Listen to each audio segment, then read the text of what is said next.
திருச்சிற்றம்பலம். என்னாருடைய சிவனை போற்றி எந்நாட்டவர்க்கும் இறைவா போற்றி. அனைவருக்கும் வணக்கம்.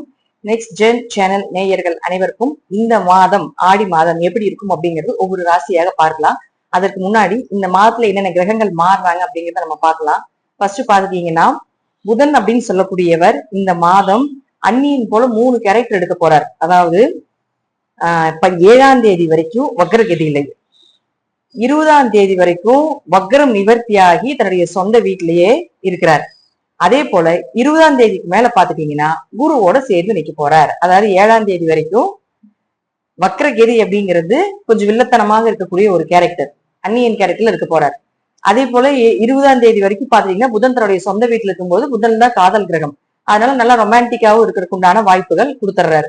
அதே போல பாத்துட்டீங்கன்னா அடுத்தது பாருங்க அம்பியாட்டம். ஏன்னா குரு அப்படின்னு சொல்லக்கூடியவர் ஐயத்தன்மை தானே, ரொம்ப நல்ல ஒழுக்கங்களை சொல்லி கொடுக்கக்கூடியவர். அப்ப புதன் யாரோட சேர்றாரோ அவருடைய குணங்கள் அப்படியே இருக்குன்னு இருக்கு. அப்ப குருவோட சேரும் பொழுது அம்பி கேரக்டர்ல மாற போறாரு. சோ இதெல்லாம் பாத்துட்டீங்கன்னா ஒவ்வொரு ஜாதகத்துக்கும் மாசம் மாசம் அப்படியே லைட்டா மாறும். அப்ப என்ன நடக்கும் அப்படிங்கறதையும் நம்ம பாத்திரலாம். அதே போல பெரிய சர்ப்ரைஸான விஷயம் என்னன்னு கேட்டீங்கன்னா 7.5 சனி எங்களுக்கு வந்தது வந்து எங்களுக்கு நல்லா இல்லைன்னு சொல்லிட்டு இருக்கக்கூடியவர்களுக்கெல்லாம் ஒரு ஜாக்பாட்டா, யாருக்கெல்லாம் 7.5 சனி வந்ததுக்கு அப்புறம் ரொம்ப மோசமா இருக்கும் அவர்களுக்கு எல்லாம் இந்த சனி பகவான் 10ஆம் தேதி வக்ரகதி அடைகிறார். அப்போ சனி வக்ரம் ஆகும் பொழுது யாருக்கெல்லாம் சனி மாறினதுல இருந்து நல்லா இல்லையோ அவர்களுக்கெல்லாம் இந்த சனி வக்ரகதி 10ஆம் தேதியில இருந்து 136 நாட்கள் யோகத்தை கொடுக்க ரெடியா இருக்காருன்னு அர்த்தம். அப்போ உங்க ஜாதகத்திலேயே பாத்துக்கோங்க, சனி வக்ரமாக இருந்தால் மிகப்பெரிய யோகத்தை கண்டிப்பாக சனி பகவான் கொடுத்தே தீர்வார் அப்படிங்கிற அமைப்புகளும் உண்டு. அதே போல நான் எல்லா போன வீடியோஸ்லயும் நான் கொடுத்திருந்தேன், சுக்கிரன் கேது சேர்க்கை இருக்கு. பெண் குழந்தைகளையும் ஆண்களாக இருந்தால் பெண்களிடமும், பெண்களாக இருந்தால் ஆண்களிடமும் ரொம்ப கவனமா இருங்க. கணவன் மனைவிக்கு நிறைய சந்தேக குணங்களும் அதே போல பாத்தீங்கன்னா நிறைய பிரச்சனைகளும் வரும். இது ஒவ்வொரு ராசிக்கு தனிப்பட்ட முறையில கொடுத்திருந்தேன். அது போல இப்ப நிறைய விஷயங்கள் வந்து நம்ம இன்ஸ்டாகிராம்ல நியூஸ்ல எல்லாத்துலயுமே நம்ம பார்த்துட்டு இருக்கிறோம். இன்னும் இதனுடைய சேர்க்கை அப்படிங்கிறது ஆடி மாதம் 16ஆம் தேதி வரைக்கும் இருக்கு. இன்னும் நீங்க இந்த ஆடி மாதம் 16ஆம் தேதி வரைக்கும் இந்த சுக்கிரன் கேது சேர்க்கை அப்படிங்கிறது ஒரு சரியில்லாத ஒரு சேர்க்கை, பெண் சாபத்தினுடைய உச்சத்தினுடைய சேர்க்கை, ராகுவும் பார்க்கறதுனால அதே இடத்தை செவ்வாயும் பார்க்கறதுனால இதோட ஃபோர்ஸ் வந்து இன்னும் அதிகமாக போகுது. சோ ஆடி 16ஆம் தேதி வரைக்கும் நீங்க கொஞ்சம் ரொம்ப கவனமா இருக்க வேண்டும் அப்படிங்கறதை நான் சொல்லிக்கிறேன். செவ்வாய் பகவான் அப்படின்னு பாத்துட்டீங்கன்னாலும் உங்களுக்கு வந்து ரிஷபத்துல இருக்கார். 17ஆம் தேதிக்கு மேல பாத்துட்டீங்கன்னா அவர் மிதுன வீட்டுக்கு வந்துடுறார். சோ குரு சூரியன் 2 பேருமே சேர்ந்து சிவராஜ யோகத்தோட சேர்ந்து கடக ராசியில் இருக்கார். 20ஆம் தேதிக்கு மேல புதன் அங்க வரும் பொழுது புதன் சூரியனும் சேர்ந்து புதாத்திய யோகத்தையும், இந்த 3 கிரக கூட்டணி சேர்க்கை அப்படிங்கிறது பினான்சியல் லெவல்ல பெரிய லெவல்ல கொடுக்கக்கூடிய ஒரு சேர்க்கையும், அதுவும் பெரிய எதிர்பாராத யோகத்தை கொடுக்கக்கூடிய சேர்க்கை அப்படிங்கிற அமைப்புகளும் உண்டு. இது எல்லாருக்குமே ஏதாவது ஒரு வழியில நல்லது பண்ணிட்டு தான் போகும், ஏதாவது ஒரு வழியில நல்லது பண்ணி கொடுத்ததே தீரும். அது யாராருக்கு எப்படி கொடுக்க போறாங்க அப்படிங்கிறத நாம இந்த பதிவுல முழுமையாக பார்க்கலாம். ரிஷப ராசிக்கு உண்டான ஆடி மாத பலன்களை பத்தி பார்க்கலாம். ரிஷபராசியை பொறுத்த வரைக்கும் பாத்தீங்கன்னா ராசி அதிபதி கேதுவோட இருக்கார். ஞானத்தை வாரி வாரி வழங்குவார். கேதுங்கிறது ஞானம், அறிவு, புத்தி கூர்மை, ஞாபக சக்தி, கடன், எதிரி, பயம், பதட்டம் இதெல்லாம் சொன்னாலும் கூட ரிஷபராசிக்கு நேரங்காலங்கள் மற்ற கிரகங்கள் ரீதியாக நல்லா இருக்கு. இந்த மாசம் மட்டும் ராசி அதிபதியும் 6ஆம் அதிபதியுமாக இருக்கக்கூடிய சுக்கிரன் கேதுவோடு இருக்கிறதுனால கொஞ்சம் கவனமாயிருங்க. ஏன்னா இப்ப வந்து உங்களை நம்புற மாதிரி எல்லாமே சொல்லி ஏமாத்திடுவாங்க. ஏன்னா ராகுனுடைய பார்வையில் இருக்குது. ராகுனா திருந்துத்தனம் அர்த்தம். சோ வந்து இப்ப உங்களுக்கு அறிமுகமாகக்கூடியவங்க இப்ப உங்களோட வந்து ஒரு பிசினஸ் பேசுறாங்க, இப்ப உங்களுக்கு வந்து ஏதாவது ஒண்ணு பண்ணி கொடுக்குற அப்படின்னு ஆசை வார்த்தைகள் காட்டுறாங்க. அப்படின்னா அதெல்லாம் பொய். எல்லாமே இருக்கிற மாதிரி காட்டி எதுவுமே இல்லை அப்படின்னு சொல்லி காட்டி கொடுக்கறது அந்த சுக்கிரன் கேது சேர்க்கை. உங்க குடும்பத்துல யாருக்கா சுக்கிரன் கேது சேர்க்கை இருக்கு, உங்களுக்கு இருக்கு அப்படின்னாலும் நான் சொன்னது போல இந்த கிரக சேர்க்கை 16ஆம் தேதி வரைக்கும், ஆடி மாதம் 16ஆம் தேதி வரைக்கும் இருக்கு. ரொம்ப கவனமா இருக்கணும். டைரக்டா உங்களுக்கு அஃபெக்ட் பண்ணும், டைரக்டா உங்க ஃபேமிலி அஃபெக்ட் பண்ணும். சோ அதனால கணவன் மனைவிக்குள்ளையாக இருந்தாலும் சரி, குழந்தைகள் ரீதியாக இருந்தாலும் சரி, ரொம்ப கவனமாக இருந்து கொள்வது என்பது சிறப்பு. இதற்காக தயங்க வேண்டாம், பயப்பட வேண்டாம், மனதிற்குள்ள வந்து ஏதோ நடந்துருமோ அப்படி இப்படின்னு வந்து நீங்க நினைக்க வேண்டாம். இதற்குண்டான வழிபாடுகளை நான் சொல்றேன். அதை செய்யும் பொழுதும் கண்டிப்பா உங்களுக்கு நன்மைகள் உண்டு. பொதுவா இந்த கிரகச்சேர்க்கை இருக்குது அப்படின்னால நீங்க எடுத்துக்க வேண்டிய விஷயம் என்னன்னா காமாட்சி வழிபாடு செய்வது ரொம்ப விசேஷம். அதுவும் வெள்ளிக்கிழமை ராகு காலத்துல காமாட்சி அம்மன், உங்க வீட்டுக்கு அருகில் இருக்கக்கூடிய காமாட்சி அம்மன் வழிபாடு நீங்க வைத்துக் கொள்ளும் பொழுது வாரத்துல ஒரு நாள் வச்சா போதும். அல்லது ஆடி மாதமே அம்மனுக்கு உண்டான மாதம் தானே, தொடர்ந்து ஒரு 16 நாட்கள், ஏன்னா 16ஆம் தேதி வரைக்கும் இந்த கிரக சேர்க்கைகள்னால உங்களுக்கு மனக்குழப்பங்கள் பிரச்சனைகள் இருக்கிறதுனால அந்த காமாட்சி அம்மனுடைய கோவில் இருக்கக்கூடிய விநாயகரையும் வழிபாடு பண்ணிட்டு, விநாயகருக்கு அருகம்புல் சாத்திட்டு, இந்த காமாட்சி அம்மனை நீங்க போய் வழிபாடு பண்ணிட்டு வந்தீங்கன்னா நிச்சயமாக உங்களுக்கு வர வேண்டிய அந்த பிரச்சனைகள் எல்லாமே குறையும். இல்லைங்க எங்கனால வெள்ளிக்கிழமை போக முடியாது, அந்த டைம்ல எங்கனால போக முடியாது அப்படி ஏதோ ஒரு ரீசன் சொன்னீங்கன்னா காமாட்சி விரதம் விருத்தம் அப்படின்னு சொல்லிட்டு யூடியூப்ல உங்களுக்கு நிறைய பாடல்கள் வருது, அல்லது காமாட்சி அம்மனுடைய மூல மந்திரங்கள் அப்படின்னு சொல்லிட்டு நிறைய வருது. அம்பாள் ரிஷம்பம்னாலே பெண் ராசி, பெண் ராசினாலே அம்பாளுக்கு உண்டான அமைப்புங்கிறத பெயர். அப்போ அம்பாளுடைய வழிபாடுல ரிஷபராசிக்கு உடனே கை கொடுக்கக்கூடியது எதுன்னா காஞ்சி காமாட்சி அல்லது உங்க அருகில் இருக்கக்கூடிய காமாட்சி அம்மன் வழிபாடு. இதை ஏன்னா பெண் ஜாதகமாக இருக்கிறதுனால, அதாவது பெண் ராசியாக இருக்கிறதுனால இதுக்கு உடனே கை கொடுக்கும் அப்படிங்கிற அமைப்புகள் உண்டு. இதை மட்டும் புடிச்சுக்கோங்க. இந்த மாசம் உங்களுக்கு பெரிய அளவுக்கு பாதிப்புகள் இருந்து இந்த காமாட்சி அம்மன் காப்பாத்தி கொடுத்துருவாங்க. அதே போல அடுத்தது புதன் 2 மற்றும் 5ஆம் அதிபதி. ஒரு 7ஆம் தேதி வரைக்கும் பெருசா பணத்தை பத்தியோ குடும்பத்தை பத்தியோ வாயே திறக்காதீங்க. என்ன பேசுனீங்கனாலும் பஞ்சாயத்து தான், பேசுனாலே பஞ்சாயத்துங்க.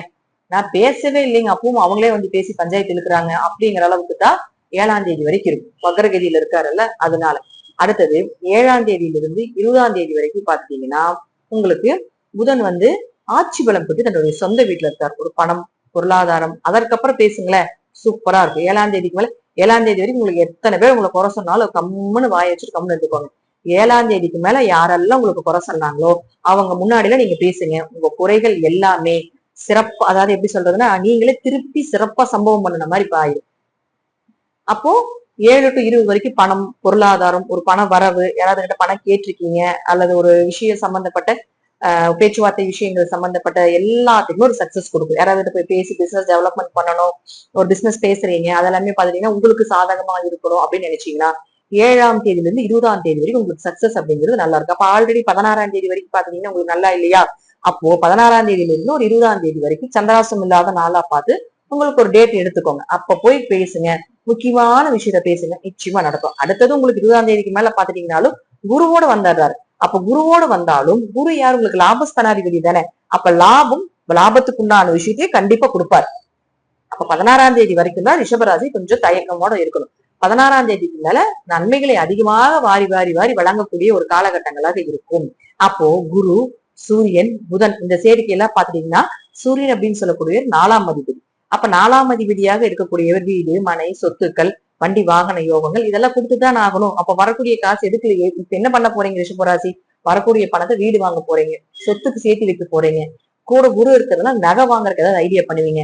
4ஆம் இடம் அப்படிங்கிறது பாத்தீங்கன்னா உங்களுக்கு வீடு வாங்குறது, அசட் வாங்குறது இது எல்லாமே இருக்கிறதுனால அதற்கு ஏதாவது பிளான் பண்ணி சேஃப்டி அமௌண்ட் எல்லாம் பண்ணி கொடுப்பீங்க. இதுதான் ரிஷபராசி இந்த மாதம் இதுதான் பிளான் பண்ண போறீங்க, இதுதான் நடக்கும். நேரம் இந்த 3 கிரகங்களும் சேர்ந்து 9ஆம் இடத்தை பாக்குறதுனால அப்பா சொத்து ஏதாவது கிடைக்கிறது, அப்பா மூலமாக ஏதாவது பணம் கிடைக்கிறது, அவங்க கிட்ட கொஞ்சம் ஏதாவது கேட்டு பாத்தீங்கன்னாலும் கிடைக்கிறதுக்குள்ளான வாய்ப்புகள் உண்டு. இத்தனை நாள் கேட்டாலும் கிடைக்காம இருக்கும், பட் 20ஆம் தேதிக்கு மேல கேளுங்க, நிச்சயமாக கிடைப்பதற்குண்டான வாய்ப்புகளும் உண்டு. அதே போல செவ்வாய் யார் உங்க ராசிக்கு 7 மற்றும் 12ஆம் அதிபதி. 7 மற்றும் 12ஆம் அதிபதி ராசிக்குள்ளேயே இருக்கார். அப்ப 7 குடையர் ராசிக்குள்ள இருக்குதான் திருமணம் சார்ந்த விஷயங்கள் இதெல்லாம் 7ஆம் தேதி வரைக்கும் ஓகே, சக்சஸ், கணவன் மனைவி அண்டர்ஸ்டாண்டிங் இதெல்லாம் ஓகே. அடுத்தது அவரு 2ஆம் வீட்டுக்கு போறதுனால பார்ட்னர் கூட தொழில் பண்ணிட்டு இருக்கக்கூடியவர்களுக்கு மிகுந்த யோக காலகட்டங்கள் 17ஆம் தேதிக்கு மேல.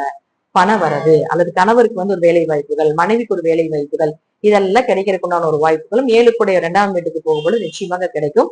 அதே போல பாத்தீங்கன்னா மேக்சிமம் ஒரு 16ஆம் தேதி வரைக்கும் ரொம்ப கவனமா இருந்துக்கோங்க. 7ஆம் தேதி வரைக்கும் ரொம்ப ரொம்ப ரொம்ப ரொம்ப கவனம். அப்படியே ஒரு 50% பாத்துட்டீங்கன்னா ஒரு 16ஆம் தேதி வரைக்கும். அதற்கப்புறம் லைஃப் அப்படிங்கிறது சூப்பரா இருக்க போகுது. எங்களுக்கு 11ல சனி வந்துருச்சுன்னு சொல்றீங்க, எங்களுக்கு லாபமே வரல, ரிஷபராசி போல பிச்சை எடுத்துட்டு இருக்கிறோம்ல நிறைய கமெண்ட்ஸ் நம்ம பாக்குறோம், ஒண்ணுமே நடக்க மாட்டேங்குது அப்படின்லாம் சொல்லிட்டு இருக்கீங்க. அப்போ உங்க ஜாதகத்தை எடுத்து பாருங்க. சனி வக்கரகதியில இருப்பார், சனி சரியில்லாம இருப்பார். அப்படி இருந்தாலும் இந்த சனி பயிற்சி உங்களுக்கு நல்லா இல்லாம இருக்கும். ஆனா இப்போ சனி வக்கரமாகுது 10ஆம் தேதி.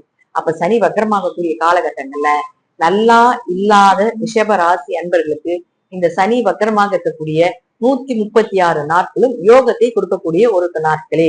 வரக்கூடிய ஆடி 10ஆம் தேதிக்கு மேல யாருக்கெல்லாம் சனி பகவான் வந்ததுக்கு அப்புறம் எங்களுக்கு லாபம் இல்ல, பொருளாதாரம் இல்ல, பணம் இல்ல, குடும்பத்தில் பிரச்சனையா இருக்கு, அது வந்ததுக்கு முன்னாடி எந்த சிம்டம்ஸுமே எங்களுக்கு இல்ல அப்படின்னு நினைச்சிட்டு இருந்தீங்கன்னா இந்த 10ஆம் தேதிக்கு மேல கண்டிப்பாக பண வரவு, பொருளாதாரம், லாபங்கள் இதெல்லாம் அள்ளி கொடுக்க போறார். விபரீத ராஜயோகத்தையும் கொடுக்க போறார். 8ஆம் அதிபதி உச்சமாகுது. அதே போல கொஞ்சம் இந்த சுக்கிரன் கேது சேர்க்கை இருக்கிறதுனால பழக்க வழக்கங்கள்ல மட்டும் கொஞ்சம் கவனமா இருங்க. தேவையில்லாத அவமானங்களையோ, தேவையில்லாத பெண்கள் தொடர்பு, ஆண்கள் தொடர்பு மூலமாக ஒரு செக்ஷுவல் டார்ச்சர்ல விசிக்க வேண்டிய ஒரு சூழ்நிலைகளோ, தன்னையே மீறி தன்னையே அறியாம இதெல்லாமே சில விஷயங்கள் நடந்து அதற்கப்புறம் வருந்தக்கூடிய ஒரு ராசி அப்படிங்கிறது ரிஷப ராசி தான். சோ முன்னெச்சரிக்கையாக இதை சொல்றேன். அதற்கு வழிபாடுகளும் நான் சொன்னது வந்து காமாட்சி வழிபாடு பண்ணுங்க. நிச்சயமாக ரிஷபம் எப்படியுமே இந்த மாதத்திற்கு உண்டான தெய்வ வழிபாடு கண்டிப்பாக காமாட்சி என்றுமே கைவிட மாட்டாள் அப்படிங்கறத நல்லா ஞாபகம் வச்சுக்கோங்க. இந்த மாதம் பாத்தீங்கன்னா கிரீன் கலர் யூஸ் பண்ணுங்க.